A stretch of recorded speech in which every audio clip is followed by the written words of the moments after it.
En 2007, les triplés remportaient la première saison de Secret Story devant plus de 7 millions de téléspectateurs. Très discrètes depuis leur sortie de la Maison des Secrets, les trois sœurs ont dévoilé leur quotidien dans un reportage diffusé sur TFX vendredi 25 juin.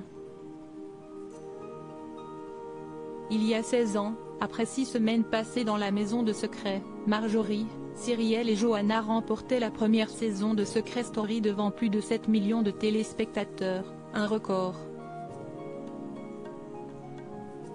Contrairement à d'autres candidats, qui ont tenté de survivre dans les médias en enchaînant les programmes de télé-réalité, les triplés ont décidé de retrouver une vie normale en retombant dans l'anonymat. Vendredi 25 août, les journalistes de TFX sont allés à la rencontre d'anciennes vedettes de télé-réalité pour savoir ce qu'elles sont devenues. L'occasion de découvrir le quotidien des trois sœurs, qui, à 38 ans, sont toutes devenues mamans. Point toujours aussi fusionnel, elles vivent à moins de 45 minutes les unes des autres. Chacune a sa petite famille, mais on continue à se voir souvent, à s'appeler tout le temps. Jamais on n'aurait pu vivre loin les unes des autres, a notamment expliqué Cyrielle, qui exerce aujourd'hui le métier d'agent aéroportuaire. Comment les triplés ont dépensé l'argent gagné dans Secret Story? En remportant la première saison de Secret Story, les triplés ont gagné un chèque de 150 000 € et 30 000 € de cagnotte.